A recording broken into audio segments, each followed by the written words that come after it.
കശ്മീരിലെ കൊലയ്ക്ക് പാകിസ്ഥാന് ഓപ്പറേഷൻ സിന്ദൂറിലൂടെ ഇന്ത്യ നൽകിയ മറുപടി അവസാനിച്ചിട്ടില്ല എന്നാണ് പ്രതിരോധ മന്ത്രി രാജ്നാഥ് സിംഗ് രാജ്യത്തെ ഇന്ന് അറിയിച്ചത്. പാകിസ്ഥാനിലെ ഭീകരതാവളങ്ങളെ അടിച്ചു തകർത്ത ഇന്ത്യൻ ആയുധനിരയിൽ ബ്രഹ്മോസും ഉണ്ടായിരുന്നുവെന്നും ഇന്ന് വ്യക്തമായി. അതിർത്തിയിലെ പ്രകോപനത്തിന് താൽക്കാലിക വിരാമമിട്ട വെടിനിർത്തൽ കരാർ മെയ് 18 വരെ നീട്ടാൻ സൈനിക തലത്തിൽ ധാരണയായെങ്കിലും നയതന്ത്ര തലത്തിൽ നിലപാട് കടുപ്പിക്കുകയാണ് ഇന്ത്യ. ഭീകരവാദത്തെ പ്രോത്സാഹിപ്പിക്കുന്ന പാകിസ്ഥാനെ ലോകത്തിന് മുന്നിൽ തുറന്നു കാട്ടാനും ഒറ്റപ്പെടുത്താനും MP-മാരടങ്ങുന്ന സർവകക്ഷി സംഘത്തെ യൂറോപ്പിലേക്കും ഗൾഫിലേക്കും അയക്കാനുള്ള കേന്ദ്ര സർക്കാരിന്റെ തീരുമാനം ഇതിന്റെ ഭാഗമാണ്. ഇന്ത്യയുമായി ചർച്ചകൾക്ക് തയ്യാറാണെന്ന് പാകിസ്ഥാൻ ആവർത്തിച്ചു പറയുമ്പോഴും മുഖവിലക്കെടുക്കാതെ മാറി നിൽക്കുന്നതും വിട്ടുവീഴ്ചയ്ക്കില്ല എന്ന സന്ദേശം ശക്തമാക്കുന്നതിന്റെ ഭാഗമാണ്. ഇന്ത്യൻ ഭരണകൂടത്തിന്റെ തുടർ നീക്കങ്ങൾ ഇന്ത്യ പാക് വിഷയത്തെ എങ്ങനെ ബാധിക്കും? എൻകൗണ്ടർ പ്രൈം പരിശോധിക്കുന്നു. പ്രേക്ഷകർക്ക് സ്വാഗതം.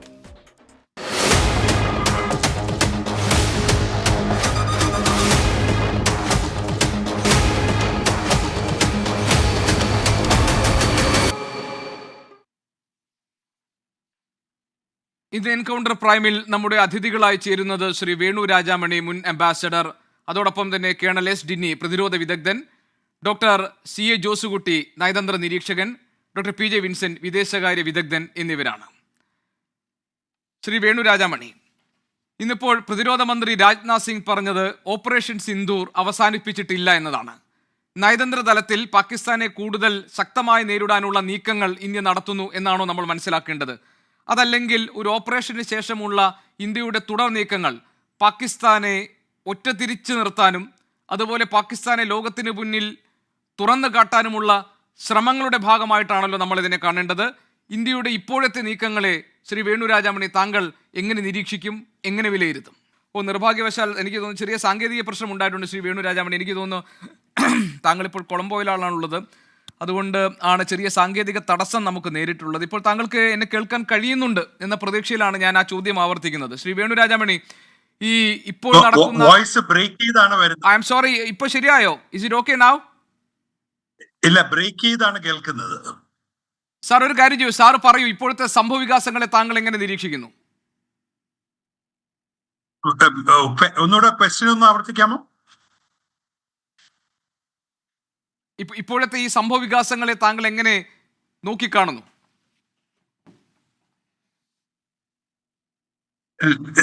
ഇന്ത്യയും പാകിസ്ഥാനും തമ്മിൽ ഉണ്ടാക്കിയിരിക്കുന്ന ഈ ഒരു സീസ് ഫയർ അല്ലെങ്കിൽ സെസേഷൻ ഓഫ് ഹോസ്റ്റിലിറ്റീസ് എന്നാണ് ഫോറിൻ മിനിസ്റ്റർ ഉപയോഗിച്ച പദം.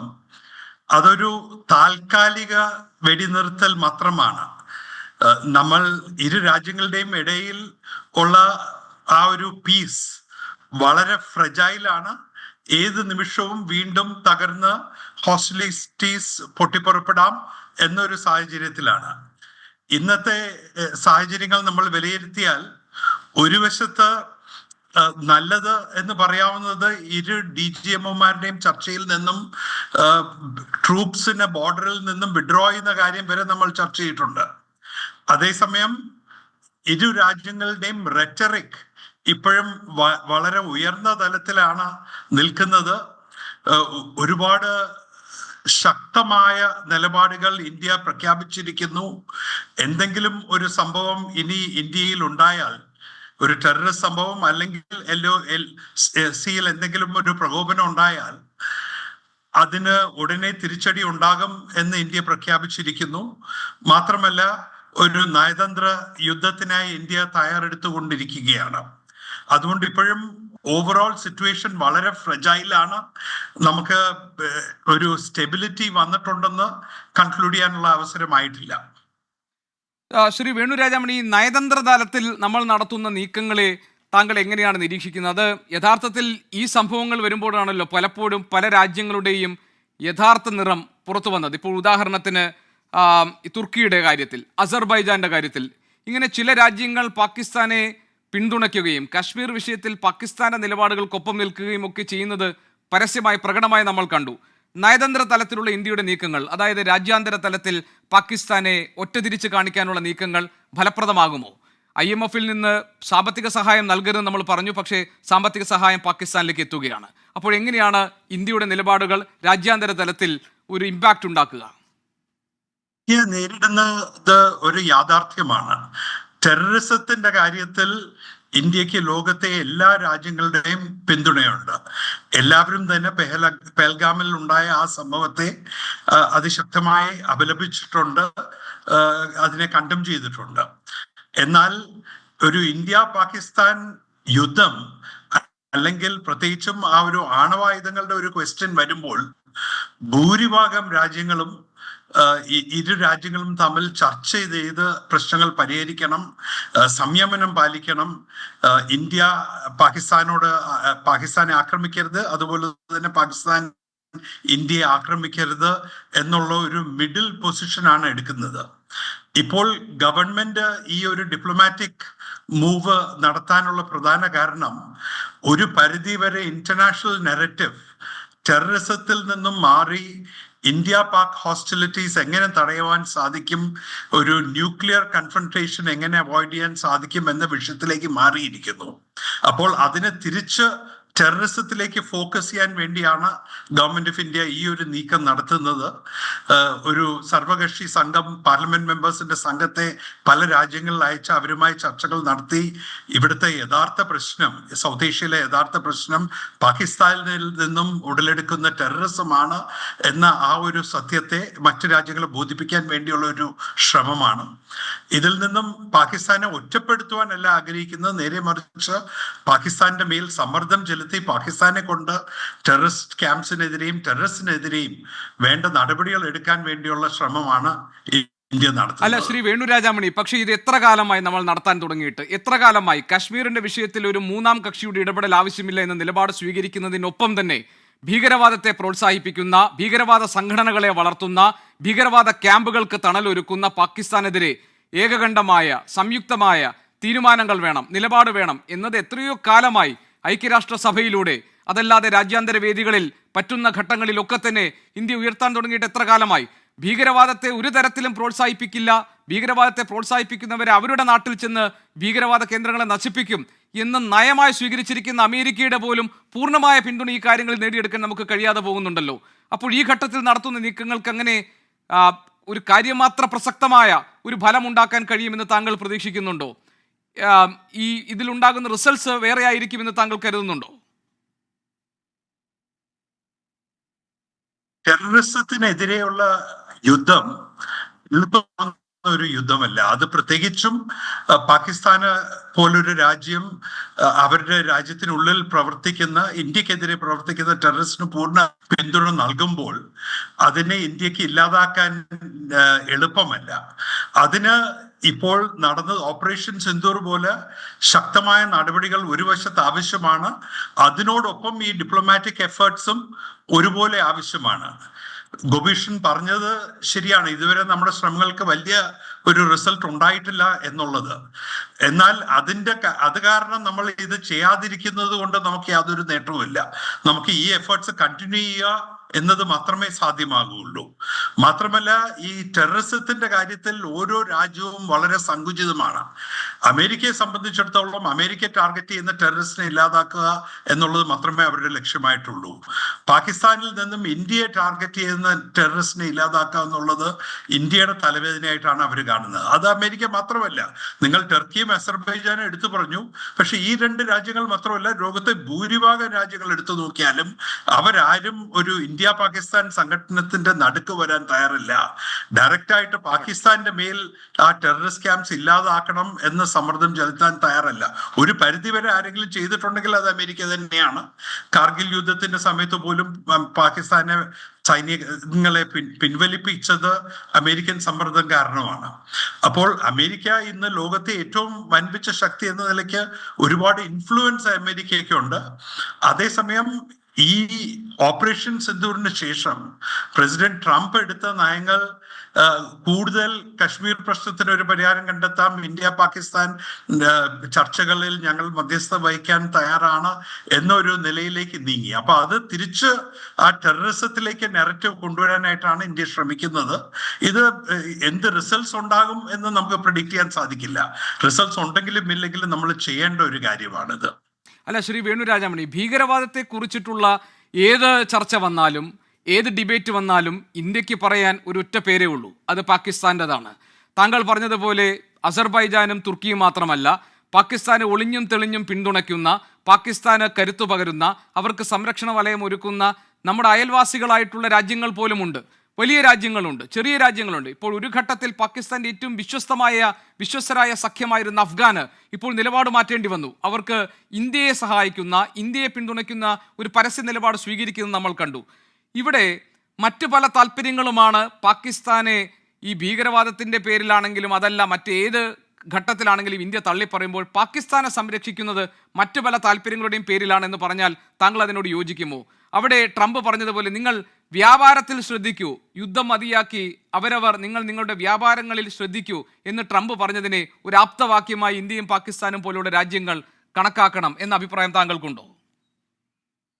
തീർച്ചയായും ലോങ് ടേം ആയിട്ട് സൗത്ത് ഏഷ്യയിൽ സമാധാനം ഉണ്ടാകണം എന്നുണ്ടെങ്കിൽ ഇന്ത്യ പാകിസ്ഥാൻ പ്രശ്നങ്ങൾക്ക് ഒരു പരിഹാരം കണ്ടെത്താൻ സാധിക്കണം.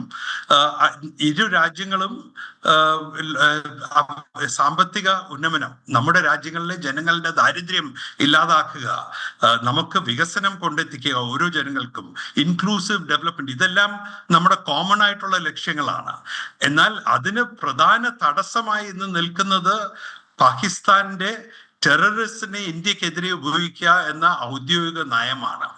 അപ്പോൾ ആ നയം മാറ്റിവെച്ച് പാകിസ്ഥാൻ ആ ടെററിസ്റ്റിനെതിരെ നടപടികൾ എടുക്കുന്ന ഒരു സ്ഥിതിയിലേക്ക് നമുക്ക് പാകിസ്ഥാനെ കൊണ്ടുവരാൻ സാധിക്കണം. അതുകൊണ്ടാണ് ഇന്ത്യൻ ഗവൺമെന്റ് ഇത്രയും കർക്കശമായ ഒരു നിലപാട് എടുത്തിരിക്കുന്നത്. ഒരു കാരണവശാലും ടെററിസം അല്ലാതെ ഒരു വിഷയത്തെക്കുറിച്ച് നമ്മൾ പാകിസ്ഥാനുമായി ചർച്ചകൾ നടത്തില്ല എന്നുള്ളത്. ടെററിസത്തിന്റെ കാര്യത്തിൽ പാകിസ്ഥാൻ നടപടികൾ എടുക്കുന്നത് കണ്ടാൽ ഇന്ത്യൻ ഗവൺമെന്റ് എല്ലാ വിഷയങ്ങളും ചർച്ച ചെയ്യാൻ തയ്യാറാണ്, എല്ലാ വിഷയങ്ങൾക്കും സമാധാനപരമായ പരിഹാരം കണ്ടെത്താൻ തയ്യാറാണ്. ഗോപീഷൻ നേരത്തെ പറഞ്ഞത് ഒരു അസസ്മെന്റ് കുറച്ച് കൂടിപ്പോയി. എല്ലാ രാജ്യങ്ങളും പാകിസ്ഥാനെ സഹായിക്കുന്നു എന്നൊന്നും നമ്മൾ ചിന്തിക്കാൻ പാടില്ല. പക്ഷെ ഭൂരിഭാഗം രാജ്യങ്ങളും ഒരു ഇന്ത്യ പാകിസ്ഥാൻ കോൺഫ്ലിക്റ്റിൽ ഇടപെടാൻ തയ്യാറല്ല. ഭൂരിഭാഗം രാജ്യങ്ങളും പാകിസ്ഥാനിന് ഉള്ളിൽ ചെന്ന് പാകിസ്ഥാൻ ഗവൺമെന്റിന്റെ മേൽ സമ്മർദ്ദം ചെലുത്താൻ തയ്യാറല്ല ഈ ടെററിസത്തെ ഇല്ലാതാക്കണം എന്ന കാര്യത്തിന്. അവർ ഓരോരുത്തരും അവരുടെ സ്വന്തം കാര്യങ്ങളും സ്വന്തം നേട്ടമാണ് നോക്കുന്നത്. അന്താരാഷ്ട്ര ബന്ധങ്ങളുടെ ഒരു യാഥാർത്ഥ്യം അതാണ്. അപ്പോൾ ആ യാഥാർത്ഥ്യം മനസ്സിൽ വെച്ചുകൊണ്ട് ഇതിനൊരു പരിഹാരം നമ്മൾ തന്നെ കണ്ടെത്തണം. ഒരു മധ്യസ്ഥനോ ഒരു മൂന്നാമത് കക്ഷിയോ വന്ന് നമ്മുടെ പ്രശ്നങ്ങൾ നമുക്ക് വേണ്ടി സോൾവ് ചെയ്ത് തരില്ല. അതിൽ ഒരു വശത്ത് സ്ട്രോങ് ആയിട്ടുള്ള നടപടികൾ വേണം. ഓപ്പറേഷൻ സിന്ദൂർ അതിനൊരു ഉദാഹരണമാണ്. മറുവശത്ത് നയതന്ത്ര രംഗത്തും നമുക്ക് നടപടികൾ വേണം. എൻ്റെ അഭിപ്രായത്തിൽ അനൗദ്യോഗികമായി പാകിസ്ഥാനുമായി ചർച്ചകൾ നടത്തുകയും വേണം. ഇതിനോടൊപ്പം ഓപ്പറേഷൻ സിന്ദൂറിന് ശേഷം ഇന്ത്യയുടെ കഴിവുകളെ കുറിച്ച് അവർക്ക് നല്ല ബോധ്യം വന്നിട്ടുണ്ട്. ഇതുപോലുള്ള സംഘടനകൾ, ഇതുപോലുള്ള ഹോസ്റ്റിലിറ്റീസ് വീണ്ടും വീണ്ടും ആവർത്തിച്ചാൽ അതിൽ ഇരു രാജ്യങ്ങൾക്കും നഷ്ടമുണ്ട്. എന്നാൽ കൂടുതൽ നഷ്ടം പാകിസ്ഥാൻ ആണ് എന്ന് അവർക്ക് മനസ്സിലാക്കിയിട്ടുണ്ട് അവര്. അപ്പോൾ അനൗദ്യോഗികമായി രഹസ്യമായി ഇൻഫോർമൽ ചാനൽസ് ഉപയോഗിച്ച് പാകിസ്ഥാനുമായി ഒരു ചർച്ച നടത്തി ഈ ടെററിസത്തിന്റെ വിഷയത്തിൽ അവരുടെ നയത്തിന് ഒരു മാറ്റം കൊണ്ടുവരാൻ സാധിക്കുമോ എന്നതുകൂടി നമ്മൾ ശ്രമിക്കേണ്ടതാണ്. ശ്രീ വേണു രാജാമണി, ഞാൻ അങ്ങനെ ഒരു എക്സ്ട്രീം അസസ്മെന്റിലേക്ക് പോയതല്ല. മറിച്ച് ഞാൻ താങ്കൾ പറഞ്ഞതുപോലെ തന്നെ ഇപ്പോൾ ഉദാഹരണത്തിന് പാകിസ്ഥാൻ ഭീകരവാദത്തെ പ്രോത്സാഹിപ്പിക്കുന്നു, പാകിസ്ഥാൻ ഭീകരവാദ സംഘടനകൾക്ക് തണലൊരുക്കുന്നു, പാകിസ്ഥാന്റെ മണ്ണിൽ നിന്ന് ഭീകരവാദ പ്രവർത്തനം ചെയ്യാൻ ഭരണകൂടം ഒത്താശ ചെയ്തു കൊടുക്കുന്നു. ഇങ്ങനെയുള്ള സാഹചര്യങ്ങളിൽ, ഇങ്ങനെയുള്ള സന്ദർഭങ്ങളിൽ എത്രയെത്ര തെളിവുകൾ ഇന്ത്യ രാജ്യാന്തര സംഘടനകൾക്ക് മുന്നിൽ കൊണ്ടുവന്നിട്ടുണ്ട്, എത്രയെത്ര സാഹചര്യങ്ങളും സന്ദർഭങ്ങളും നമുക്ക് ചൂണ്ടിക്കാണിക്കാൻ ഉണ്ടായിട്ടുണ്ട്. ആ ഘട്ടത്തിലും താങ്കൾ പറഞ്ഞതുപോലെ ഭൂരിഭാഗം രാജ്യങ്ങളും ഇന്ത്യ പാകിസ്ഥാൻ വിഷയത്തിൽ ഇടപെടാതെ മൗനം പാലിക്കുന്നുണ്ടെങ്കിൽ അത് പരോക്ഷമായെങ്കിലും പാകിസ്ഥാന് പിന്തുണ നൽകുന്നതിന് സമമല്ലേ? അവിടെ ഇന്ത്യക്ക് ഇപ്പോഴെടുക്കുന്ന നിലപാടടക്കം ഇതിന് മുൻപെടുത്ത നിലപാടുകളൊക്കെ ക്രോഡീകരിച്ചെടുത്താൽ പോലും ഇന്ത്യക്ക് അനുകൂലമായ ഒരു റിസൾട്ട് ഉണ്ടാക്കാൻ നമുക്ക് സാധിച്ചിട്ടില്ലല്ലോ എന്നത് നിരാശാജനകമല്ലേ ശ്രീ വേണു രാജാമണി? ആ കാര്യമാണ് ഞാൻ മുന്നോട്ട് കൊണ്ടുവരാൻ ശ്രമിച്ചത്. അതിൽ നിന്ന് എന്ത് വ്യത്യാസമാണ് ഈ സാഹചര്യത്തിൽ ഉണ്ടാകാൻ പോകുന്നത്? അതായിരുന്നു എൻ്റെ concern. That was my matter of concern. ഇത് തീർച്ചയായും ഇന്ത്യക്കുള്ളിൽ ഈ ടെററിസത്തിന്റെ ഈ ഒരു ചാലഞ്ചിന്, ഈ ഒരു വെല്ലുവിളിക്ക് നമുക്കൊരു പരിഹാരം കണ്ടെത്താൻ സാധിച്ചിട്ടില്ല എന്നതിനെ കുറിച്ച് ഒരുപാട് നിരാശയുണ്ട്. അത് സത്യമാണ്, അത് ഞാൻ ഡിനൈ ചെയ്യുന്നില്ല. എന്നാൽ നമുക്ക് സംയമനത്തോടുകൂടി വളരെ ആലോചിച്ച് പ്രവർത്തിക്കേണ്ട ഒരു കാര്യമാണ്. ഈ യുദ്ധം പ്രഖ്യാപിക്കുക, പാകിസ്ഥാനിൽ ചെന്ന് അകത്ത് കയറി എല്ലാ ടെററിസ്റ്റിനെയും ഇല്ലാതാക്കുക എന്നെല്ലാം പറയുന്നത് എളുപ്പം ചെയ്യാവുന്ന ഒരു കാര്യമല്ല. അവിടെ ചില യാഥാർത്ഥ്യങ്ങൾ നിലനിൽക്കുന്നു. പാകിസ്ഥാൻ ആണവ ആയുധങ്ങൾ ഉള്ള ഒരു രാജ്യമാണ്. പാകിസ്ഥാൻ സാമ്പത്തിക രംഗത്ത് വളരെ വീക്കാണെങ്കിലും അവരുടെ ആർമിക്ക് ഇന്നും ഒരുപാട് ശക്തിയുണ്ട്. നമ്മൾ ഒരു യുദ്ധത്തിലേക്ക് പുറപ്പെട്ടാൽ ആ യുദ്ധത്തിന്റെ കോൺസിക്വൻസസ് എന്തായിരിക്കും എന്നുള്ളത് നമുക്ക് ഇപ്പോൾ പ്രവചിക്കാൻ സാധിക്കില്ല. അതിൽ നിന്നും ഏറ്റവും കൂടുതൽ യാതന അനുഭവിക്കുന്നത് ആ ബോർഡർ ഏരിയയിലെ ജനങ്ങളായിരിക്കും. ഇനി പോട്ടെ, നമ്മൾ ഒരു വലിയൊരു യുദ്ധം നടത്തി വിജയിച്ചു, എന്നാലും നമ്മൾ ടെററിസത്തെ ഇല്ലാതാക്കാൻ സാധിക്കും എന്നുള്ളത് നമുക്ക് ഉറപ്പായി പറയുവാൻ സാധിക്കില്ല. ടെററിസത്തിനെതിരെയുള്ള യുദ്ധത്തിൽ മിലിറ്ററി ഫോഴ്സും സ്ട്രോങ് ആം ടാക്ടിക്സിനോടൊപ്പം പൊളിറ്റിക്സും ഡിപ്ലോമസിയും സ്റ്റേറ്റ്സ്മാൻഷിപ്പും എല്ലാം ആവശ്യമാണ്. തന്ത്രപരമായി നമുക്ക് നീങ്ങുവാൻ സാധിക്കണം, ദീർഘവീക്ഷണത്തോടുകൂടി നീങ്ങുവാൻ സാധിക്കണം, സമചിത്തതയോടുകൂടി ചിന്തിച്ച് ഏത് പോളിസീസ് ആണോ ഏറ്റവും ഉത്തമം എന്നത് മനസ്സിലാക്കിക്കൊണ്ട് പടിപടിയായി മുന്നോട്ട് പോകണം. ഇന്ന് ഇന്ത്യൻ ഗവൺമെന്റ് ചെയ്യുന്നത് അതെല്ലാം തന്നെയാണ്. എന്നാൽ അതിൽ ഇപ്പോൾ ഈ ഓപ്പറേഷൻ സിന്ദൂറിൽ നിന്നും നമുക്ക് ഉണ്ടായിരിക്കുന്ന ഒരു റിസ്ക്, ഇരു രാജ്യങ്ങളും ഒരു അറ്റ് ദ ബ്രിങ്ക് ഓഫ് വാർ എന്ന് വേണമെങ്കിൽ പറയാം. ഇനി ഒരു ടെററിസ്റ്റ് ഇൻസിഡന്റ് ഉണ്ടായാൽ വീണ്ടും ഇതുപോലെ ഹോസ്റ്റിലിറ്റീസ് ഉണ്ടാവും. എന്തെങ്കിലും ഫയറിങ്ങോ ഡ്രോൺസിന്റെ ആക്രമണമോ വേറെ എന്തെങ്കിലും പ്രകോപനം ഉണ്ടായാൽ വീണ്ടും ഹോസ്റ്റിലിറ്റീസ് ഉണ്ടാവും. അപ്പോൾ വളരെ ഒരു അൺസ്റ്റേബിൾ സിറ്റുവേഷനിലേക്കാണ് നമ്മളിപ്പോൾ കടന്നു ചെന്നിരിക്കുന്നത്. ആ ഇൻസ്റ്റെബിലിറ്റി ഇല്ലാതാക്കാൻ വേണ്ടി, അല്ലെങ്കിൽ ആ ഇൻസ്റ്റെബിലിറ്റി തുടർന്നാൽ ലോക സമൂഹത്തെ നമ്മളോടൊപ്പം നിർത്താൻ വേണ്ടിയാണ് ഇപ്പോൾ നടത്തുന്ന നയതന്ത്ര നീക്കങ്ങൾ. ശരി, കേണൽ എസ് ഡിന്നി, ഈ വെടിനിർത്തൽ കരാർ എന്നത് മെയ് 18 വരെ നീട്ടാൻ വേണ്ടി സൈനിക തലത്തിൽ തീരുമാനമായിട്ടുണ്ട്. ഇരു രാജ്യങ്ങളും തമ്മിലുള്ള സൈനിക തലത്തിൽ ഒരു തീരുമാനമുണ്ടായിട്ടുണ്ട്. പക്ഷേ പ്രതിരോധ മന്ത്രി രാജ്നാഥ് സിംഗ് ഇന്ന് രാജ്യത്തോട് പറഞ്ഞത് ഓപ്പറേഷൻ സിന്ദൂർ അവസാനിച്ചിട്ടില്ല എന്നാണ്. പ്രതിരോധ വിദഗ്ധൻ എന്ന നിലയിൽ കേണൽ എസ് ഡിന്നി, പ്രതിരോധ മന്ത്രി ഇന്ന് പറഞ്ഞ വാചകങ്ങളെ താങ്കൾ എങ്ങനെയാണ് മനസ്സിലാക്കുന്നത്?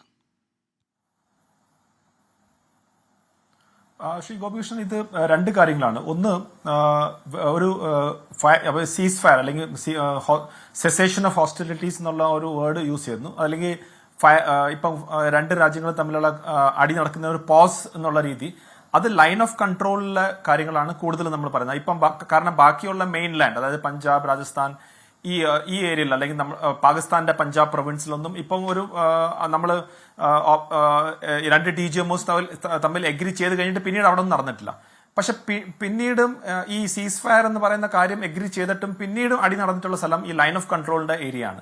അവിടാണ് 18-ാം തീയതി വരെ ഉള്ള രീതിയിലേക്ക് നമ്മൾ വീണ്ടും ഒരു സീസ് ഫയർ അവിടെ വേണമെന്ന്. കാരണം ലൈൻ ഓഫ് കൺട്രോൾ എന്ന് പറഞ്ഞാൽ അതിന്റെ ഡൈനാമിക്സ് ടോട്ടലി ഡിഫറെന്റ് ആണ്. അവിടെ സൈന്യങ്ങൾ തമ്മിൽ വളരെ അടുത്താണ്, അത് ഐബോൾ ടു ഐബോൾ കോൺടാക്ട് എന്ന് പറയുന്നത്. അതായത് നമുക്ക് ഫിസിക്കലി കാണാൻ പറ്റുന്ന രീതിയിൽ അത്രയ്ക്ക് അടുത്തുള്ള ട്രൂപ്സ് ഉള്ള ഒരു സ്ഥലമാണ്. അപ്പൊ അവിടെ എപ്പം വേണമെങ്കിലും ഒരു ചെറിയ ട്രിഗർ കിട്ടിയാൽ മതി, അത് കംപ്ലീറ്റ് ആയിട്ട് ലൈൻ ഓഫ് കൺട്രോൾ ആക്റ്റീവ് ആവാനുള്ള സാധ്യതയുണ്ട്. അതുകൊണ്ടാണ് അതിനെ ആ സ്ഥലത്ത് നമുക്ക് കുറച്ചും കൂടെ ഈ സീസ് ഫയർ ഇനി എക്സ്റ്റെൻഡ് ചെയ്ത് കൊണ്ടുപോകണം എന്നുള്ളത് 18-ാം തീയതി വരെ എടുക്കുന്നത്. അപ്പോൾ ബൈ സ്റ്റെപ്പ് മാത്രമാണ് അവിടെ ചെയ്യുന്നത്. പക്ഷേ രക്ഷാമന്ത്രി പറഞ്ഞത് operation Sindoor is in progress എന്നതിന്റെ അർത്ഥം അതൊരു മെസ്സേജ് ആണ് പാകിസ്ഥാനിന്. അതായത് ഡോണ്ട് തിങ്ക് ദാറ്റ് ഞങ്ങൾ ഒരു ഫേസ് ഓഫ് സിന്ദൂർ കഴിഞ്ഞു, ഇനി നിങ്ങൾ ഞങ്ങളെ എന്തെങ്കിലും ചെയ്തു കഴിഞ്ഞാൽ ഞങ്ങൾ വീണ്ടും ഒരു ഓപ്പറേഷൻ ലോഞ്ച് ചെയ്യേണ്ട ആവശ്യമില്ല. ഇതേ ഓപ്പറേഷന്റെ ഭാഗമായിട്ട് തന്നെ ഇതേ രീതിയിലുള്ള ഓപ്പറേഷൻസ് ചെയ്യാനുള്ള രാഷ്ട്രീയ ഇച്ഛാശക്തിയും ഉണ്ട്, മിലിറ്ററി കേപ്പബിലിറ്റി ഉണ്ട്, അതിനു വേണ്ടിയുള്ള ഡിപ്ലോയ്മെന്റും ഉണ്ട് എന്നാണ് ആ മെസ്സേജിൽ നിന്ന് നമ്മൾ മനസ്സിലാക്കുന്നുള്ളത്. അത് ഒരു മെസ്സേജ് ആണ് ഫോർ പാകിസ്ഥാൻ, ഇങ്ങനത്തെ കാര്യങ്ങൾ ഇനി നിങ്ങൾ ചെയ്യരുത് എന്നുള്ളത്. അതായത് നമുക്ക് വീണ്ടും ആ പ്രോസസ്, ഓപ്പറേഷൻ സിന്ദൂർ തുടങ്ങിയ കംപ്ലീറ്റ് പ്രോസസ്സിലേക്ക് പോകേണ്ട ആവശ്യമില്ല. ഇത് ഞങ്ങൾ ഓൺഗോയിങ് പ്രോസസ്സാണ്. നിങ്ങൾ എന്തെങ്കിലും അങ്ങനെ ഒരു കാര്യം ചെയ്യുകയാണെങ്കിൽ നമുക്ക് വലിയ രീതിയിലുള്ള കാലതാമസമോ അല്ലെങ്കിൽ വലിയ രീതിയിലുള്ള ചിന്തിക്കേണ്ട കാര്യം പോലുമില്ല, ദാറ്റ് ഇസ് ഓൾറെഡി ഡിസൈഡഡ്.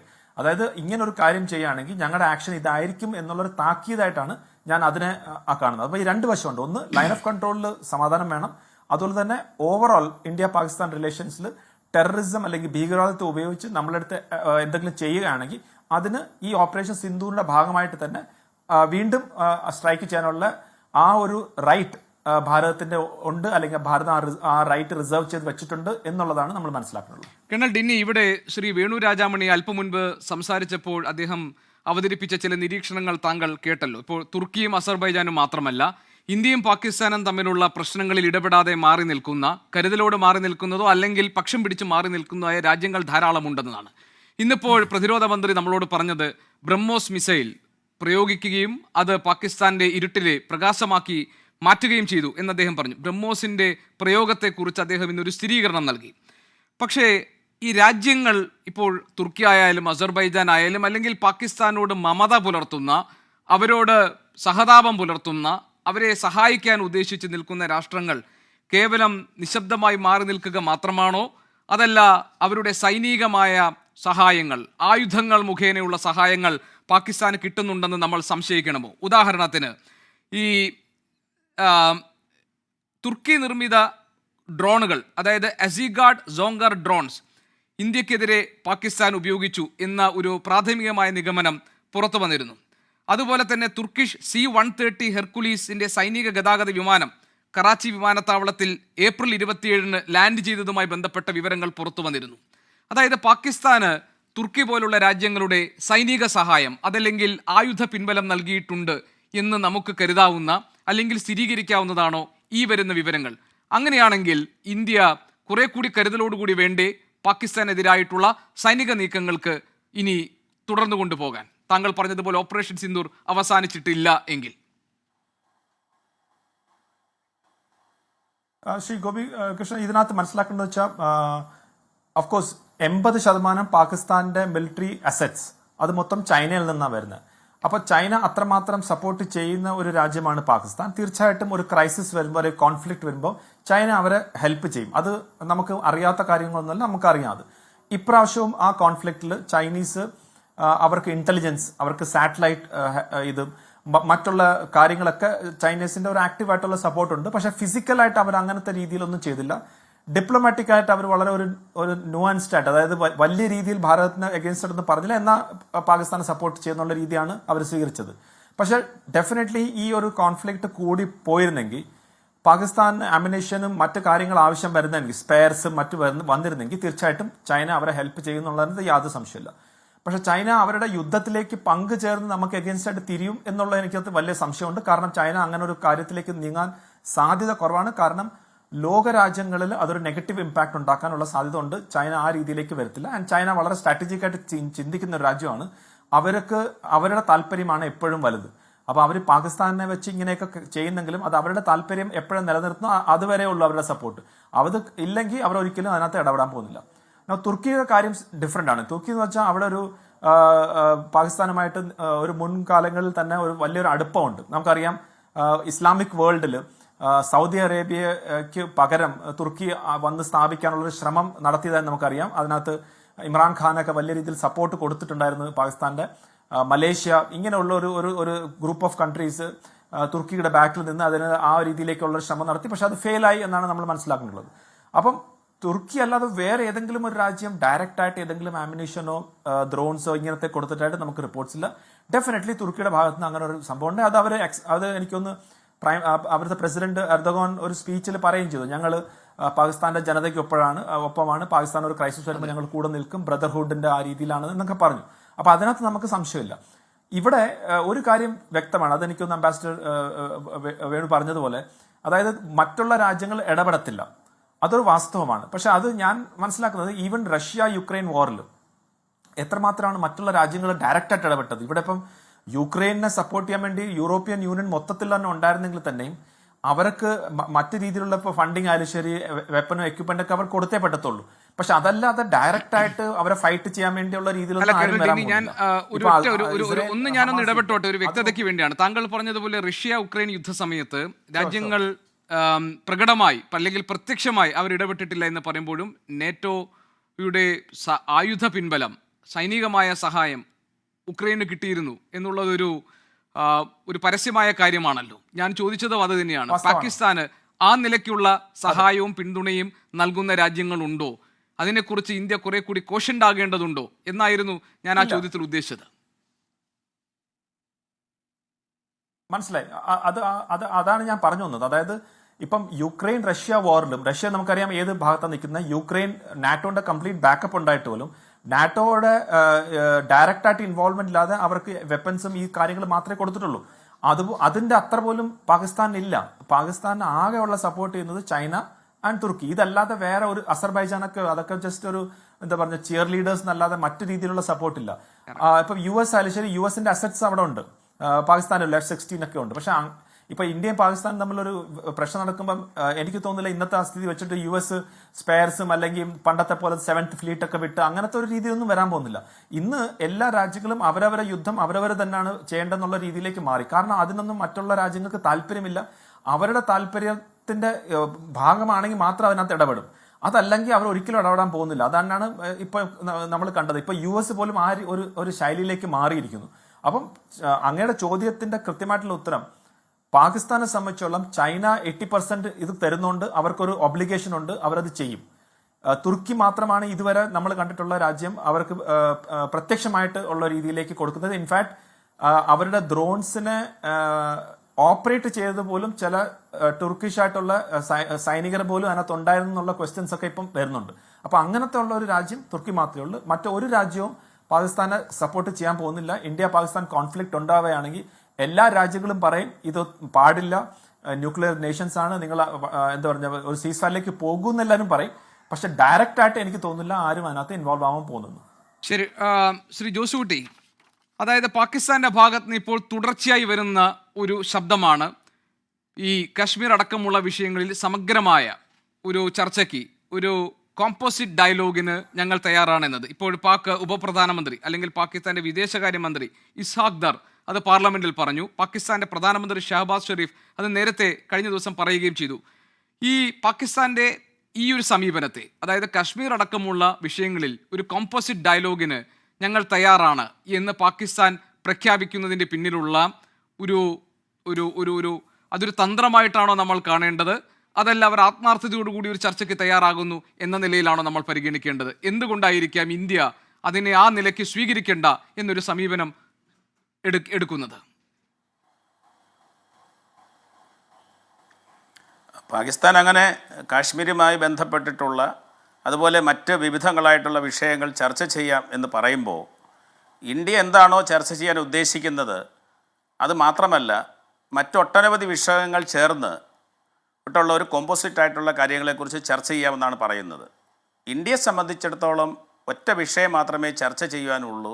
അത് ഇന്ത്യയിൽ പാകിസ്ഥാൻ്റെ സഹായത്തോടുകൂടി നടക്കുന്ന തീവ്രവാദ പ്രവർത്തനങ്ങൾക്ക് ഒരവസാനമുണ്ടാകണം. ആ കാര്യത്തിൽ ചർച്ച ചെയ്ത് തീരുമാനിച്ചിട്ട് മതി മറ്റ് കാര്യങ്ങൾ എന്നതാണ് ഇന്ത്യയിലെ നിലപാട്.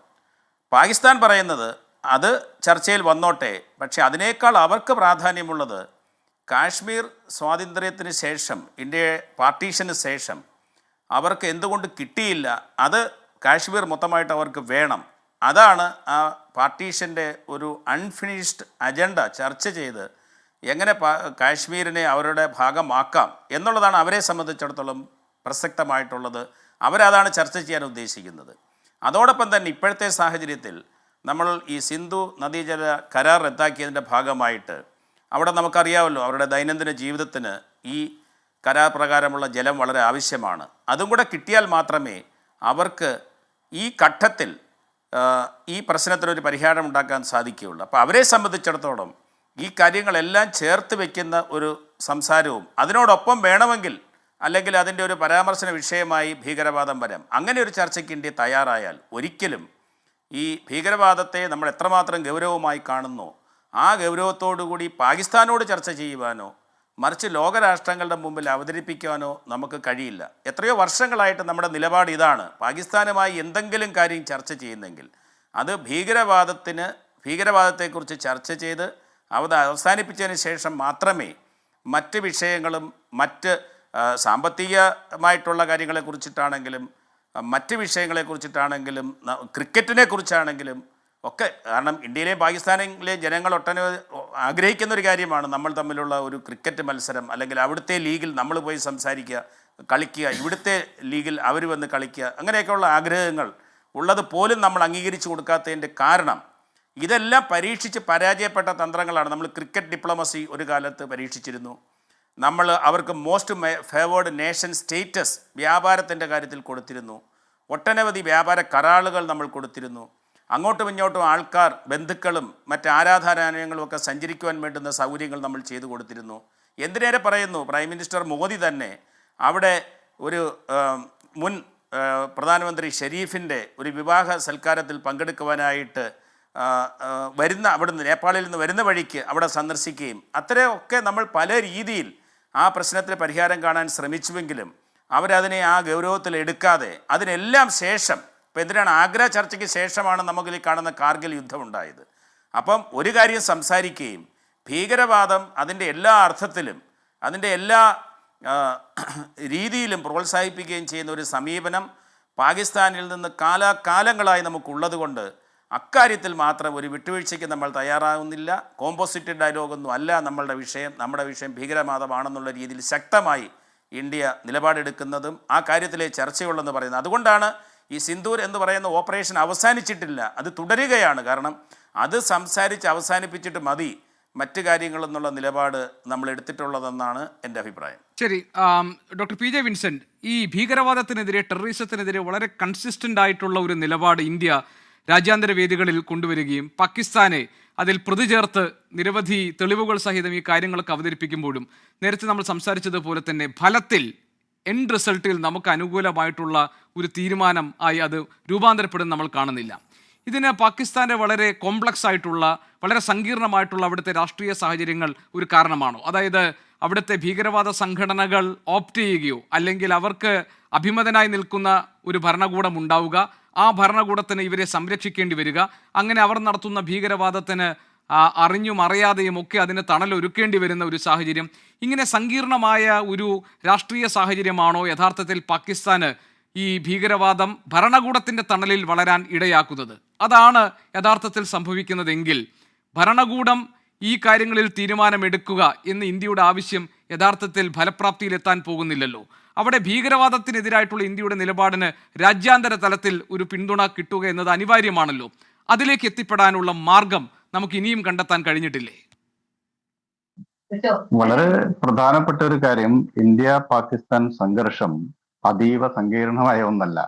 അത് വളരെ ലളിതമായ ഒരു സമവാക്യത്തിന് മേലെയാണ് അത് പ്രവർത്തിക്കുന്നത്. 1989 പാകിസ്ഥാൻ ഈ ജമ്മു കാശ്മീർ കേന്ദ്രീകരിച്ച് ക്രോസ് ബോർഡർ ടെററിസം ആരംഭിക്കുന്നത്. അതിനു മുമ്പാണ് 49-ലും 65-ലും 71-ലും 3 മേജർ യുദ്ധങ്ങൾ ഉണ്ടായി. അന്ന് ടെററിസം ഇല്ലല്ലോ. അപ്പൊ സ്വാഭാവികമായിട്ടും എന്താണ് ഇന്ത്യയും പാകിസ്ഥാനും തമ്മിലുള്ള സംഘർഷത്തിന്റെ മൂലഹേതു? അത് ഇന്ത്യ കാണുന്ന രൂപത്തിലല്ല പാകിസ്ഥാൻ കാണുന്നത്. പാകിസ്ഥാനെ സംബന്ധിച്ചിടത്തോളം ഇപ്പോഴും അവര് 1940-കളിൽ മുഹമ്മദ് അലി ജിന്ന മുന്നോട്ട് വെച്ച 2 nation theory, India Hindus and Muslims are 2 nationalities, അവർ 2 ദേശീയതകളാണ്, അതുകൊണ്ട് അവർക്ക് ഒരു രാജ്യമായിരിക്കാൻ സാധിക്കില്ല. ഈ ആശയം അതുപോലെ കഴിഞ്ഞ ഏപ്രിൽ 16 പാകിസ്ഥാനിലെ വിദേശ അധിവസിക്കുന്ന ആളുകളെ അഭിസംബോധന ചെയ്തുകൊണ്ട് ഇസ്ലാമാബാദിലെ ഒരു കൺവെൻഷനിൽ പാകിസ്ഥാന്റെ സൈനിക മേധാവി പറയുകയുണ്ടായി.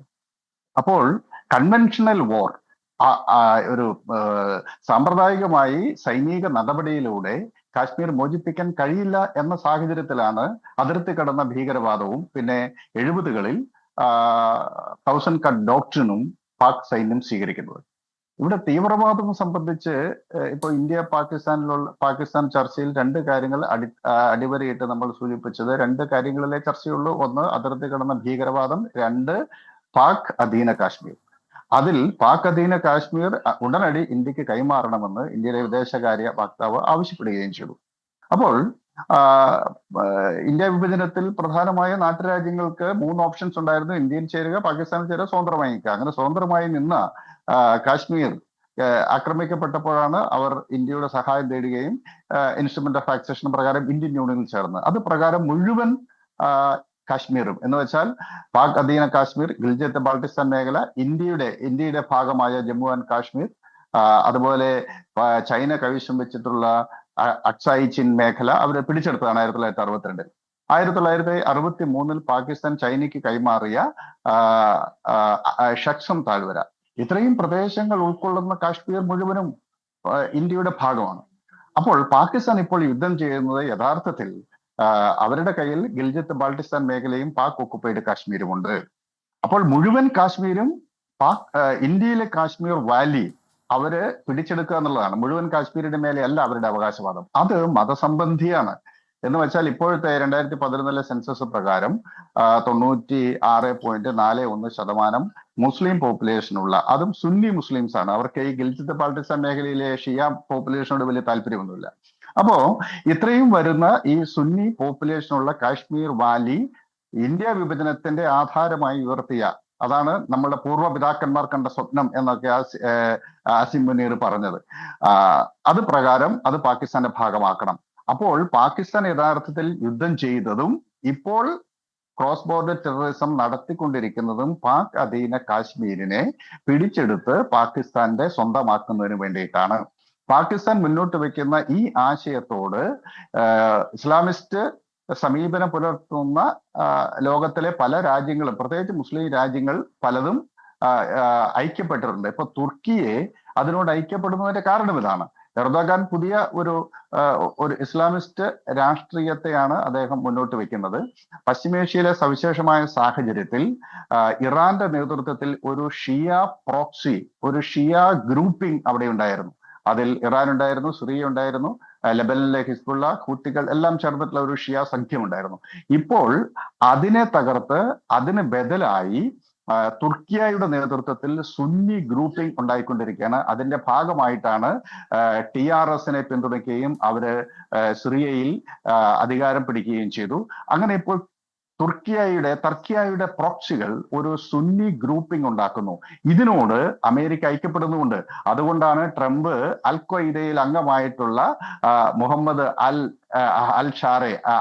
അൽ ഷാറ എന്ന മുൻ അൽ ഖ്വയ്ദ നേതാവ് നേതൃത്വം നൽകുന്ന TRS, ആ TRS അധികാരം പിടിച്ചപ്പോൾ അദ്ദേഹവുമായിട്ട് ട്രംപിന്റെ യാത്രയിൽ അവരുമായിട്ട് സംസാരിക്കുന്നതിന്റെ ചിത്രം വന്നല്ലോ. മാത്രമല്ല സിറിയയ്ക്ക് നേരെ US ചുമത്തിയിട്ടുള്ള ഉപരോധങ്ങൾ മുഴുവനും പിൻവലിക്കുകയും ചെയ്തു. അപ്പോൾ ഇതൊരു ന്യൂ നോർമലായി മാറിയിരിക്കുന്നു എന്ന് സാരം. ഇപ്പൊ പാകിസ്ഥാനുമായി തുർക്കിയെ ഐക്യപ്പെടുന്നത് ഈ ഐഡിയോളജിക്കൽ റീസൺ കൊണ്ടാണ്. ആ ഐഡിയോളജിക്കൽ റീസൺ ഇസ്ലാമിക് പൊളിറ്റിക്സിന്റെ തന്നെ ഒരു പ്രയോഗ പദ്ധതിയാണ്. അതായത് ഇന്റർനാഷണൽ ഇസ്ലാം എന്നും ഇസ്ലാമിക ഖിലാഫത്തിന്റെ സ്ഥാപനം തുടങ്ങിയിട്ടുള്ള ആശയങ്ങൾ അല്ലെങ്കിൽ ഇസ്ലാമിസ്റ്റ് പൊളിറ്റിക്സ് എന്നൊക്കെ പറയുന്ന ആശയങ്ങളുമായി ഉള്ള സാമ്യവും അതുകൊണ്ടാണ് ഈ ബ്രദർഹുഡ് പ്രഖ്യാപിക്കുന്നത്. അതുകൊണ്ടാണ് പാകിസ്ഥാനിലെ ജനങ്ങൾ ഞങ്ങളുടെ സഹോദരങ്ങളാണ്, അവരോട് ഞങ്ങൾ ഐക്യപ്പെടുന്നു എന്നുള്ളത് ടർക്കിയ എന്ന രാജ്യം പാകിസ്ഥാനിലുള്ള രാജ്യവുമായി ഐക്യപ്പെടുന്നത് പോലെയല്ല. അത് ഒരു മുസ്ലിം ബ്രദർഹുഡ് ഉണ്ടാക്കുന്നു എന്നതിന്റെ ഒരു പ്രയോഗമാണ്. അതുകൊണ്ട് ആ ഒരു പുതിയ രൂപത്തിലുള്ള സംഘർഷമാണ് ഇപ്പോൾ രൂപപ്പെട്ടു വരുന്നത്. ആ ഒരു അർത്ഥത്തിൽ ഇന്ത്യ അതിന്റെ സ്ട്രാറ്റജി മാറ്റേണ്ടതുണ്ട് വളരെ കൃത്യമായി. അതുകൊണ്ട് ഈ ഒരു പാകിസ്ഥാന്റെ ആശയത്തിലേക്ക് ഇന്ത്യയെ കൂടി ഡ്രാഗ് ചെയ്യുക എന്ന ലക്ഷ്യം വെച്ചിട്ടാണ് പഹൽഗാമിൽ ഹിന്ദുക്കളെ തെരഞ്ഞു പിടിച്ച് വെടിവെച്ച് കൊല്ലുന്ന ഒരു സാഹചര്യം ഉണ്ടായത്. അവിടെ യഥാർത്ഥത്തിൽ ചരിത്രപരമായ ഈ വിഷയത്തെ നേരിടേണ്ടതുണ്ട്. അത് ഇന്ത്യ വിഭജനം യഥാർത്ഥത്തിൽ ഒരു ഹിന്ദു മുസ്ലിം വിഭജനമല്ല. ഒരു ഭാഗത്ത് ഹിന്ദുക്കളും മുസ്ലിമുകളും ദേശീയ മുസ്ലിമുകൾ അടക്കമുള്ള ലക്ഷക്കണക്കിന് മനുഷ്യർ ഇന്ത്യയിലും, അതേസമയം വർഗീയമായ നിലപാടെടുത്ത ആളുകൾ മാത്രം പാകിസ്ഥാനിൽ എന്ന നിലയിലുള്ള വിഭജനം. അപ്പോൾ ഈ ചരിത്രപരമായ അനുഭവങ്ങളിൽ നിന്നുകൊണ്ട് പുതിയ രൂപത്തിൽ ഈ സാഹചര്യത്തെ, അതായത് ഒരു സുന്നി ദേശീയതയിൽ നിന്ന് പാകിസ്ഥാൻ സുന്നി ജിഹാദി ദേശീയതയിലേക്ക് മാറുന്നതിന്റെ ഒരു ചിത്രമാണ് ഇപ്പോൾ ഈ പാക് സൈനിക മേധാവി മുന്നോട്ട് വെക്കുന്നത്. ഇത് ഒരു പുതിയ സാഹചര്യമാണ്. അപ്പോ ഒരു സുന്നി ജിഹാദി ദേശീയതയെ അഭിമുഖീകരിക്കണം എന്നത് പ്രത്യയശാസ്ത്ര തലത്തിൽ ഇന്ത്യക്ക് പുതിയ വെല്ലുവിളികൾ ഉയർത്തുന്നുണ്ട്.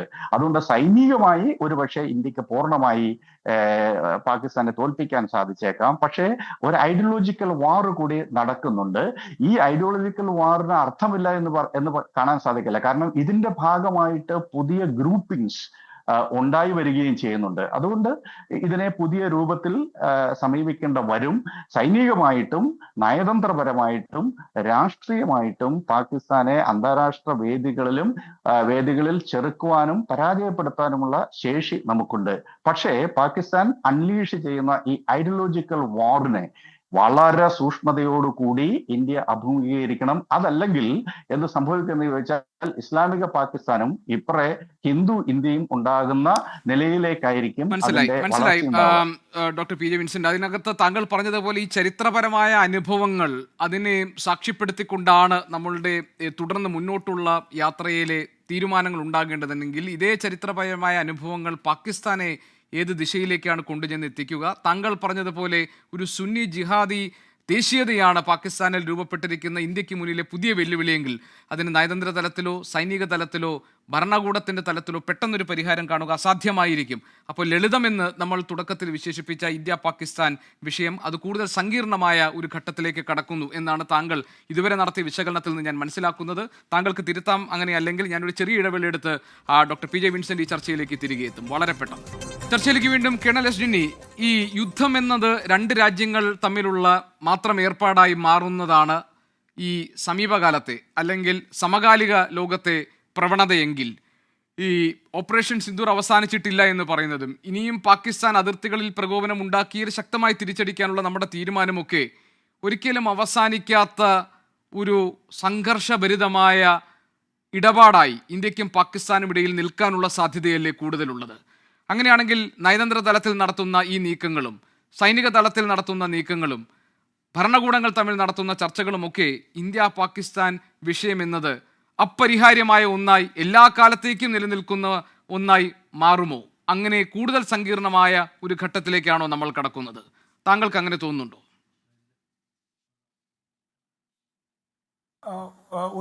ഒരു കാര്യത്തിൽ യാതൊരു സംശയമില്ല ശ്രീ ഗോപികൃഷ്ണൻ. അതായത് ഒരു സങ്കീർണമായിട്ടുള്ള സിറ്റുവേഷൻ തന്നെയാണ്, കോംപ്ലക്സ് ആയിട്ടുള്ള സിറ്റുവേഷൻ ആണ്. മുൻകാലങ്ങളിൽ അപേക്ഷിച്ച് കുറച്ചും കൂടെ കോംപ്ലക്സ് ആയിക്കൊണ്ടിരിക്കുകയാണ്. അതിന്റെ കുറെ കാര്യങ്ങൾ ശ്രീ പി ജെ വിൻസെന്റ് അത് എക്സ്പ്ലെയിൻ ചെയ്യുകയും ചെയ്തു.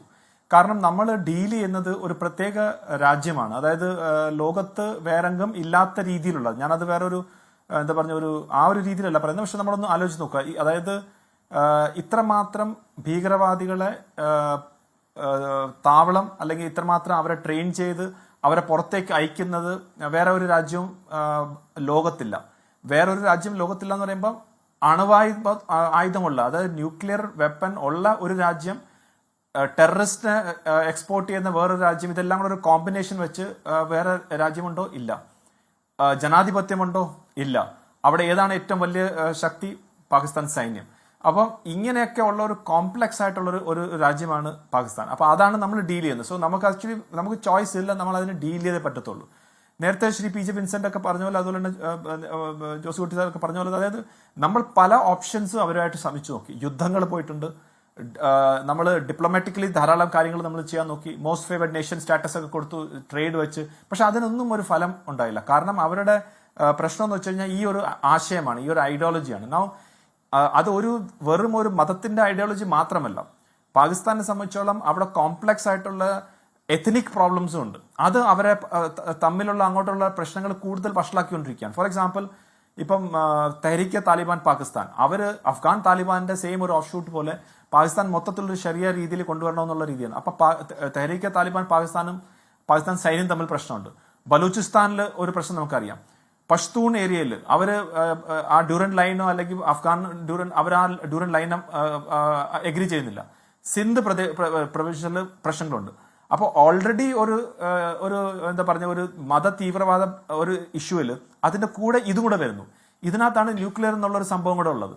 അപ്പൊ ഏതൊക്കെ ഭീകരവാദികളുണ്ട് എന്ന് അവർക്ക് തന്നെ അറിയാത്ത ഒരു രാജ്യമാണ്. എനിക്ക് തോന്നുന്നു ഇമ്രാൻഖാന്റെ ഒരു ഇന്റർവ്യൂവിൽ ആരോ ഒരു തീവ്രവാദിയോട് ചോദിച്ചപ്പോൾ പറഞ്ഞ് എനിക്കെങ്ങനെ അറിയാൻ പറ്റും, 50ത്തിന് മുകളിലുള്ള ഭീകരവാദികൾ ഉള്ള ഒരു രാജ്യമാണ്, അതിനകത്ത് ആരൊക്കെയാണ് ഭീകരവാദി എങ്ങനെയാണെന്നുള്ളത് എനിക്കറിയില്ല എന്നൊരു ഓപ്പൺ ആയിട്ടുള്ള ഒരു സബ്മിഷൻ ചെയ്തിരിക്കുകയാണ്. അപ്പൊ ഭാരതത്തെ സംബന്ധിച്ചോളം നമ്മൾ എന്താണ് ഇനി ചെയ്യേണ്ടതുള്ളതാണ്. അപ്പൊ ഞാൻ മനസ്സിലാക്കുന്നത്, നമ്മൾ ഇതുവരെ, അതായത് മുൻപ് കാലങ്ങളിൽ നമ്മൾ കുറച്ച് ഡിപ്ലോമാറ്റിക് ആയിട്ട് ശ്രമിച്ചു നോക്കി, പിന്നീട് നമ്മൾ ഡിപ്ലോമസി വേണ്ട എന്ന് പറഞ്ഞു. പിന്നീട് നമ്മൾ 2016, 2019 നമ്മൾ ഒരു പ്യൂണിറ്റീവ് സ്ട്രൈക്ക് ചെയ്യാൻ തുടങ്ങി. പക്ഷെ ഇപ്പം ഈ പെഹൽഗാം കഴിഞ്ഞിട്ട് എനിക്ക് തോന്നുന്നു നമ്മൾ കുറച്ചും കൂടെ ഒരു ലോങ് ടേം രീതിയിലേക്ക് പാകിസ്ഥാനെ ഹാൻഡിൽ ചെയ്യാൻ എങ്ങനെയാണ് പാകിസ്ഥാനിലെ ഒരു ബിഹേവിയറൽ ചേഞ്ച്, അവരുടെ സ്വഭാവത്തിൽ എന്തെങ്കിലും മാറ്റം കൊണ്ടുവരാൻ പറ്റുമോ എന്നുള്ളതാണ് നമ്മുടെ ശ്രമം. ബിഹേവിയറൽ ചേഞ്ച് എന്ന് പറഞ്ഞാൽ ഭാരതത്തിലേക്ക് നിങ്ങൾ ഭീകരവാദം കൊണ്ടുവരരുതെന്നാണ് നമ്മൾ ഉദ്ദേശിക്കുന്നത്. അപ്പോൾ അതിനൊരു ലോങ് ടേം ആയിട്ടുള്ള കാര്യം ചെയ്യുന്നുണ്ട്, ഷോർട്ട് ടേം ആയിട്ടുള്ള കാര്യം. ഷോർട്ട് ടേം ആയിരുന്നു ഇമീഡിയറ്റ് ആയിട്ട് നമ്മൾ ഓപ്പ് സിന്ദൂർ ചെയ്ത്, അതായത് ഒരു പണിഷ്മെന്റ് കൊടുക്കണമായിരുന്നു, ഒരു പ്യൂണിറ്റീവ് ആക്ഷൻ വേണമായിരുന്നു. അപ്പോൾ അത് നമ്മൾ എന്താണ് ഇതിന്റെ എല്ലാത്തിന്റെ ഒരു ഒരു ഒരു എയിം എന്ന് പറഞ്ഞാൽ ഭീകരവാദത്തിനെ കംപ്ലീറ്റ് ആയിട്ട് ഇല്ലാതാക്കാൻ പറ്റും എന്ന് യാതൊരു തെറ്റിദ്ധാരണയും ആർക്കുമില്ല. കാരണം ഭാരതത്തിനും എനിക്ക് തോന്നുന്നില്ല അത് അങ്ങനത്തെ ഒരു, അതായത് പാകിസ്ഥാനിൽ നിന്ന് ഒരു കാരണവശാലും ഇങ്ങോട്ട് ഒരു രീതിയിലുള്ള ഭീകരവാദം വരത്തില്ല, അല്ലെങ്കിൽ അവരത് ചെയ്യത്തില്ല എന്നുള്ള ധാരണയില്ല. അതിനെ തടയാൻ പറ്റും, അതിനെ ഒരു കൺട്രോളബിൾ ലെവലിലേക്ക് നിർത്താനുള്ള ശ്രമമാണ് ഞാൻ ഈ പറഞ്ഞ ഷോർട്ട് ടേം ആൻഡ് ലോങ് ടേമിന്റെ കാര്യങ്ങൾ. അപ്പോൾ ഷോർട്ട് ടേം ആയിട്ടുള്ള ഒരു ഡിറ്ററൻസ് എന്നുള്ള തടയൽ എന്നുള്ള രീതിയിൽ നമ്മൾ ഈ ഭീകരവാദികളെ അറ്റാക്ക് ചെയ്തു. അതിന് ഇമ്മീഡിയറ്റ് നമ്മളെ ഭാരതത്തിനുള്ളിലും അതിനൊരു ഒരു ജസ്റ്റിസ് വേണം എന്നുള്ളൊരു കാര്യങ്ങളുണ്ടായിരുന്നു. അപ്പോൾ അത് ഇമ്മീഡിയറ്റ് നമ്മൾ ചെയ്തു. ഇനി ലോങ് ടേം ആയിട്ട് ചെയ്യുന്നത് അത് ഡിറ്ററൻസ് ബൈ ഡിനയൽ എന്ന് വേണമെങ്കിൽ പറയാം. അതായത് നമ്മൾ തടഞ്ഞുകൊണ്ടുള്ള ഒരു ഡിറ്ററൻസ്. അതിന് രണ്ട് രീതിയിലുണ്ടോ. ഡിറ്ററൻസ് ബൈ പണിഷ്മെന്റ് ആണ് നമ്മൾ ഓഫ് സിന്ധൂറിൽ കൊടുത്തത്. ഡിറ്ററൻസ് ബൈ ഡിനയൽ ആണ് നമ്മൾ ഈ സിന്ധു നദി കരാറിലൂടെ നമ്മൾ ചെയ്യാൻ ഉദ്ദേശിക്കുന്നതാണ് ഞാൻ മനസ്സിലാക്കുന്നത്. അപ്പോൾ നമ്മൾ ഇതിനൊരു ലോങ് ടേം സ്ട്രാറ്റജി ഉണ്ട്. അതിനെ ഈ ഒരു സിന്ധു നദി കരാറിനെ നമ്മൾ കെപ്റ്റ് ഇൻ അബയൻസ് അല്ലെങ്കിൽ മരവിപ്പിച്ചിരിക്കുക, നമ്മൾ ഇല്ലാതാക്കി എന്ന് പറഞ്ഞിട്ടില്ല. നമ്മൾ ഇല്ലാതാക്കി എന്ന് പറഞ്ഞാൽ നമ്മളിനി അഗ്രി ചെയ്യുന്നില്ല എന്ന് പറഞ്ഞിരുന്നെങ്കിൽ അവർക്ക് അത് കോർട്ടിൽ പോകാം ആൻഡ് ലോട്ട് ഓഫ് ആ രീതിയിലേക്കുള്ള കാര്യങ്ങൾ ചെയ്യാം. നമ്മൾ പറഞ്ഞത് അതിനെ നമ്മൾ കെപ്റ്റ് ഇൻ അബയൻസ്, നമ്മൾ മരവിപ്പിച്ചിരിക്കുകയാണ്. നിങ്ങളുടെ സ്വഭാവം എങ്ങനെയാണോ അതിനെക്കുറിച്ച് അതിന് ഡീറ്റെയിൽ അത് വെച്ചിട്ടായിരിക്കും നമ്മൾ ഇനി ഇത് വെച്ചിട്ട് ചെയ്യാൻ പോകുന്നത്. അപ്പോൾ അതൊരു ലോങ് ടേം ആയിട്ടുള്ള സ്ട്രാറ്റജിയാണ്. അതിന്റെ ഭാഗമായിട്ട് നമുക്ക് ധാരാളം ഇൻഫ്രാസ്ട്രക്ചർ ഒക്കെ ഡെവലപ്പ് ചെയ്യേണ്ടതുണ്ട്. അതിന്റെ പ്രൊസീജിയർ ഓൾറെഡി സ്റ്റാർട്ട് ചെയ്തു. ഇന്നും ജമ്മു കാശ്മീർ ഗവൺമെന്റിന്റെ ഭാഗത്ത് നിന്ന് കുറച്ച് സ്റ്റേറ്റ്മെന്റ്സ് ഒക്കെ വന്നിരുന്നു, അവരെന്തൊക്കെയാണ് ചെയ്യുന്നത്. അത് എനിക്ക് തോന്നുന്നു ഇൻ ദ കമ്മിങ് ഡേയ്സ് ആ ഒരു രീതിയിലേക്ക് പാകിസ്ഥാനെ അവരുടെ ഈ ഒരു രീതിക്ക് എന്തെങ്കിലും കുറച്ച് ഒന്ന് തടയാൻ പറ്റുന്ന രീതിയിലേക്ക് കൊണ്ടുവരും എനിക്ക് തോന്നുന്നു. രണ്ടാമത്തേതായിട്ട് FATF, അതായത് ഫിനാൻഷ്യൽ ആക്ഷൻ ടാസ്ക് ഫോഴ്സ്, അതിലൂടെ ഭാരതം ഒരു പരിധി വരെ ഇടയ്ക്ക് നമ്മൾ കുറച്ച് അവരെ ടൈറ്റ് ചെയ്തപ്പോൾ അവരെ ഗ്രേറ്റ് ലിസ്റ്റിലൊക്കെ കൊണ്ടുവന്നപ്പോൾ ഒന്ന് കുറഞ്ഞു വന്നതായിരുന്നു. പക്ഷെ വീണ്ടും അവർ ആ ഗ്രേറ്റ് ലിസ്റ്റിനൊക്കെ മാറി വന്നപ്പം വീണ്ടും ആ ഒരു രീതിയിലേക്ക് മാറി. ഇപ്പോൾ നമ്മൾ ഈ നേതൃത്വ ലെവലിലുള്ള ആളുകളെയൊക്കെ വിടുന്നത്, ഡോക്ടർ ശശി തരൂർ, ആലിശ്ശേരി, എനിക്ക് തോന്നുന്നു ജോൺ ബിട്ടാസ്, അങ്ങനെയൊക്കെയുള്ള ആളുകളെയൊക്കെ വിടുന്നതിന്റെ അർത്ഥം ലോക കമ്മ്യൂണിറ്റിയിൽ നേരത്തെ പറഞ്ഞ പോലെ ഈ ഭീകരവാദമാണ് പാകിസ്ഥാന്റെ പ്രോബ്ലം. ആ ഭീകരവാദത്തിന്റെ നിങ്ങൾ അണ്ടർസ്റ്റാൻഡ് ചെയ്യുന്നത് നാളെ നിങ്ങളെ അഗേൻസ്റ്റും വരാം. ഒസാമ ബിൻ ലാദനെ കിട്ടിയത് പാകിസ്ഥാനിൽ നിന്നാണ്, മിലിറ്ററി അക്കാഡമിയിൽ നിന്ന് 800 മീറ്റർ ദൂരം മാത്രമേ ഉള്ളായിരുന്നു. ആ രീതിയിൽ ഒരു നരേറ്റീവ് കൊടുക്കാൻ വേണ്ടിയാണ്. അതുകൊണ്ട് എന്ത് പറ്റും, FATF വരുമ്പം വീണ്ടും പാകിസ്ഥാന്റെ ഗ്രേ ലിസ്റ്റിലേക്ക് കൊണ്ടുപോകാൻ സാധിക്കും. അവിടെ അത് വരുമ്പം അവർ എക്കണോമിക്കലി കുറച്ചും അവർക്ക് പ്രശ്നം വരും. എക്കണോമിക്കലി പ്രശ്നം വന്ന സമയത്താണ് 30% മുകളിൽ ഇൻഫ്ലേഷൻ ഒക്കെ പോയപ്പോഴാണ് അവിടെ ധാരാളം ആഭ്യന്തര പ്രശ്നങ്ങളൊക്കെ വരുന്നത്. അപ്പൊ എനിക്കൊന്ന് ഇതൊരു ലോങ് ടേം ആയിട്ടുള്ള ഒരു സ്ട്രാറ്റജിയാണ്. ഭീകരവാദത്തിന് ഒരു പരിധിക്ക് വെച്ച് കൺട്രോൾ ചെയ്ത് മുന്നോട്ട് കൊണ്ടുപോകാന്നുള്ളത്. അല്ല കേണൽ ഡിന്നി, ഞാൻ ചോദിക്കുന്നത് നമ്മൾ ഈ കാര്യങ്ങളിലൊക്കെ കുറെ കൂടി റിയലിസ്റ്റിക് ആയിരിക്കണമല്ലോ. ഇപ്പോൾ ഉദാഹരണത്തിന് 2019 ഉറി ആക്രമണത്തിന് നമ്മൾ മറുപടി കൊടുക്കുന്നു. 2021 പുൽവാമ ആക്രമണത്തിൽ നമ്മൾ ബലാക്കോട്ട് ആക്രമിച്ചുകൊണ്ട് മറുപടി കൊടുക്കുന്നു. വീണ്ടും സമാന സ്വഭാവത്തിൽ നമ്മളെ പ്രകോപിപ്പിക്കുന്ന ഒരു സമീപനം പാകിസ്ഥാന്റെ ഭാഗത്തുനിന്നുണ്ടാകുന്നു. ഇപ്പോൾ താങ്കൾ പറഞ്ഞതുപോലെ അന്താരാഷ്ട്ര തലത്തിൽ ഇപ്പോൾ ഈ പ്രതിനിധി സംഘത്തെയൊക്കെ അയച്ച് പാകിസ്ഥാൻ ഭീകരവാദത്തെ പ്രോത്സാഹിപ്പിക്കുന്നു, ഭീകര സംഘടനകൾക്ക് തണലൊരുക്കുന്നു എന്നതിലൊക്കെ ഒരു ക്യാമ്പയിൻ നടത്തി ലോകരാഷ്ട്രങ്ങൾ ഒപ്പം നിർത്താനാണ് നമ്മുടെ ശ്രമമെങ്കിൽ ദ അണ്ടർലൈയിങ് ഫാക്ട് എന്താണ്? ഈ കാര്യങ്ങളിലൊക്കെ ഇതിനു മുൻപും ബോധ്യപ്പെടാവുന്ന തെളിവുകൾ നിരത്തിയിട്ടും കാര്യങ്ങൾ ബോധ്യപ്പെട്ടിട്ടും നിശബ്ദരായി നിൽക്കുന്ന ലോകരാഷ്ട്രങ്ങൾക്ക് നടുവിലെ നിന്നുകൊണ്ടല്ലേ ഇന്ത്യ വീണ്ടും വീണ്ടും പാകിസ്ഥാനെതിരെ സംസാരിച്ചു കൊണ്ടേയിരിക്കുന്നത്. അപ്പോൾ പ്രായോഗിക തലത്തിൽ ഇതൊക്കെ എന്ത് ഫലം ഉണ്ടാക്കാൻ പോകുന്നു എന്നതിലല്ലേ നമ്മുടെ ആശങ്ക നിലനിൽക്കുന്നത്? ഇതിന്റെ ഒരു ഉത്തരം എന്താന്ന് പറഞ്ഞാൽ ശ്രീ ഗോപികൃഷ്ണൻ, പാകിസ്ഥാൻ ചെയ്യുന്നത് എന്താണെന്ന് നമ്മൾ മനസ്സിലാക്കുക. പാകിസ്ഥാൻ ഈ ഒരു നരേറ്റീവ്, ഇതൊരു ഇൻഫർമേഷൻ വാർഫെയറിന്റെ ഡൊമൈനിലാണ്. അതായത് അവരുടെ നരേറ്റീവ് ഇപ്പൊ നോക്കൂ, ഇന്നലെയാണോ ഇന്നാണോ തോന്നുന്നു പ്രൈം മിനിസ്റ്റർ അവിടെ ഒരു ടാങ്കിന്റെ പുറത്തൊക്കെ നിന്ന് ഞങ്ങൾ എന്തൊക്കെ യുദ്ധം ജയിച്ച രീതിയിലുള്ള കാര്യങ്ങളാണ് അവർ ചെയ്യുന്നത്. അപ്പൊ അവർ ഇന്റർനാഷണൽ മീഡിയയും കൊണ്ടുവന്ന് കാണിക്കുന്നു. ഇന്റർനാഷണൽ അവരുടെ ഓരോ അംബാസിഡേഴ്സ് ഈ ഓപ്പറേഷൻ സിന്ദൂർ തുടങ്ങിയ സമയത്ത് ശ്രീ ഗോപികൃഷ്ണൻ ശ്രദ്ധിച്ചാണ് അവരുടെ പ്രൈം മിനിസ്റ്റർ തൊട്ട് ഡിഫൻസ് മിനിസ്റ്റർ തൊട്ട് എല്ലാ അംബാസിഡേഴ്സ് എല്ലാം ഓരോ വിദേശ മാധ്യമങ്ങളിൽ പോയി പറയുന്നു. അഫ്കോഴ്സ് പറഞ്ഞതെല്ലാം അബദ്ധമായി വന്ന് അത് വേറെ കാര്യം. പക്ഷെ പിന്നീട് നമ്മുടെ ഭാരതവും അതുപോലെ തന്നെ അംബാസിഡേഴ്സിനൊക്കെ പോയി നമ്മളും അതിന് തുടങ്ങി. അപ്പോഴാണ് നമ്മുടെ ഒരു അംബാസിഡർ ആ ഒരു പിക്ചർ കാണിച്ചത്. അതായത് US ഡെസിഗ്നേറ്റഡ് ആയിട്ടുള്ള ഒരു ടെററിസ്റ്റ് ആ ഭീകരവാദികളെ ലാസ്റ്റ് റൈറ്റ്സ് ചെയ്ത സമയത്ത് അവരെ സൈന്യവും എല്ലാം നിന്നിട്ടുള്ള ഒരു ഫോട്ടോ എടുത്ത് കാണിച്ചത്. അപ്പൊ ആ രീതിയിലുള്ള ഒരു ഇൻഫർമേഷൻ നമ്മൾ കൊടുത്താൽ മാത്രമേ ലോക രാജ്യങ്ങളിൽ ആ നരേറ്റീവ് വരത്തുള്ളൂ. അപ്പൊ ഇതൊരു നരേറ്റീവ് വാർ കൂടിയാണ്. സോ നമ്മൾ ഇതുകൊണ്ട് എന്തെങ്കിലും ഫലം കാണുമോ അല്ലെങ്കിൽ പ്രാക്ടിക്കൽ ആണോ എന്ന് വിചാരിച്ച് നമ്മൾ അടങ്ങിയിരുന്നു കഴിഞ്ഞാൽ ആ കംപ്ലീറ്റ് സ്പേസ് പാകിസ്ഥാൻ ഓക്യുപ്പൈ ശരി, അത് മനസ്സിലായി colonel ഡിനി. That part is very clear. ശരി, ഞാൻ കേണൽ ഡിനി ക്ഷമിക്കണം, ഞാൻ ചെറിയ ഇടവേള എടുക്കുന്നു. ഇടവേള എടുക്കേണ്ട ഒരു സമയമായതുകൊണ്ടാണ് വളരെ ഒരു ഷോർട്ട് ബ്രേക്കിലേക്ക് പോകുന്നു. തിരിച്ചു വരാം. ജോസൂട്ടി സാർ നമ്മളോടൊപ്പം ഇടവേളയ്ക്ക് ശേഷം. ശ്രീ ജോസൂട്ടി സാർ, ഈ നേരത്തെ ശ്രീ പി ജെ വിൻസെന്റ് പറഞ്ഞതുപോലെ ഒരു സുന്നി ജിഹാദി ദേശീയതയാണ് ഇന്ത്യക്ക് മുന്നിലെ പാകിസ്ഥാനിൽ നിന്നുള്ള പുതിയ വെല്ലുവിളിയെങ്കിൽ അതിന് പരിഹാരം കണ്ടെത്തേണ്ടുന്ന വഴികൾ എന്തൊക്കെയാണ്? ഇപ്പോൾ ഈ പറയുന്ന അതല്ല സങ്കീർണമായ ഒരു സംഘർഷ സാഹചര്യം എല്ലാ കാലത്തും അഭിമുഖീകരിച്ച് ഒരു ശത്രു അയൽ രാജ്യത്തുണ്ട് എന്ന് കരുതിക്കൊണ്ട് തന്നെ മുന്നോട്ട് പോവുക എന്നത് മാത്രമാണോ? പാകിസ്ഥാൻ്റെ ഈ സുന്നി ജിഹാദി സംസ്കാരം, ദേശീയത, അത് വിഭജനകാലം മുതൽ തന്നെ പാകിസ്ഥാൻ പ്രാക്ടീസ് ചെയ്യുന്ന ഒന്ന് തന്നെയാണ്. കാരണം അതുകൊണ്ടാണ് അവിടെ ന്യൂനപക്ഷങ്ങളും ഈവൻ ഷിയ വിഭാഗത്തിൽപ്പെട്ടവരുമൊക്കെ കാലക്രമേണ ഇല്ലാതാകുന്നത്, അല്ലെങ്കിൽ അവരുടെ എണ്ണം വളരെ കുറയുന്നത്. പക്ഷെ നമ്മളതിനെ നേരിടേണ്ടത് ഈ പറഞ്ഞതുപോലെ മറിച്ചൊരു ഹിന്ദു ദേശീയതയുടെ അടിസ്ഥാനത്തിൽ ആകരുത് എന്നുള്ളതാണ് എൻ്റെ അഭിപ്രായം. കാരണം പാകിസ്ഥാൻ അങ്ങനെ ഒരു നരേറ്റീവ് വയ്ക്കുമ്പോൾ, ഇപ്പോൾ പഹൽഗാമിൽ അത്തരത്തിലുള്ള മതം ചോദിച്ചുകൊണ്ടുള്ള ഒരു അക്രമം നടന്നപ്പോൾ നമ്മൾ അതേ നാണയത്തിൽ മറ്റൊരു മറുന്യായമാണ് പറയുന്നതെങ്കിൽ, അതിനോട് സമാനമായിട്ടുള്ളൊരു ന്യായമാണ് പറയുന്നതെങ്കിൽ അവിടെയാണ് പാകിസ്ഥാൻ വിജയിക്കുന്നത്. അപ്പം അതുണ്ടാകാതിരിക്കുക, നമ്മളുടെ രാഷ്ട്രം എപ്രകാരമാണോ രൂപം കൊണ്ടത്, എന്തൊക്കെയാണോ ഭരണഘടനാപരമായി നമ്മളുടെ ഭരണഘടനയുടെ മൂല്യങ്ങൾ, അത് ഉയർത്തിപ്പിടിച്ചുകൊണ്ടിട്ടുള്ള ഒരു പ്ലൂറലിസ്റ്റിക് ആയിട്ടുള്ള സാംസ്കാരിക ദേശീയത, അല്ലെങ്കിൽ ഒരു ദേശീയതയിൽ അധിഷ്ഠിതമായിട്ട് വേണം നമ്മൾ ചിന്തിക്കുവാൻ. ശരി, അപ്പോൾ നമുക്ക് ജനാധിപത്യം അത്തരം ആശയങ്ങൾ വെച്ചിട്ട് മാത്രമേ പാകിസ്ഥാന്റെ ഇതിനെ താങ്കൾ പറഞ്ഞതുപോലെ ജനാധിപത്യം എന്ന ഏറ്റവും ശക്തമായ ഒരു അടിത്തറയിൽ നിൽക്കുന്ന രാജ്യമാണ് നമ്മുടേത്. അവിടെ പാകിസ്ഥാനെ പോലെ നിരന്തരം പ്രകോപനം സൃഷ്ടിക്കുന്ന ഒരു അയൽക്കാരനുണ്ടെങ്കിൽ തക്കതായ മറുപടി കൊടുത്തുകൊണ്ട് നിലക്കി നിർത്താൻ ഈ ഭരണകൂടത്തിന് കഴിയും എന്ന് തെളിയിക്കേണ്ടതുണ്ട്. രാജ്യാന്തര സമൂഹത്തിന് മുന്നിൽ പാകിസ്ഥാന്റെ ഭീകരവാദ പ്രോത്സാഹന പ്രവർത്തനങ്ങളെ തുറന്നു കാട്ടാൻ ഇന്ത്യ നടത്തുന്ന ശ്രമങ്ങൾ വിജയിക്കുമെന്ന പ്രതീക്ഷയിൽ നമുക്ക് ഈ ചർച്ച അവസാനിപ്പിക്കും. എൻകൗണ്ടർ പ്രൈമിൽ പങ്കെടുത്ത എല്ലാ അതിഥികൾക്കും നന്ദി. മറ്റൊരു വിഷയവുമായി നാളെ ഇനി ഇതേ സമയം. Good night.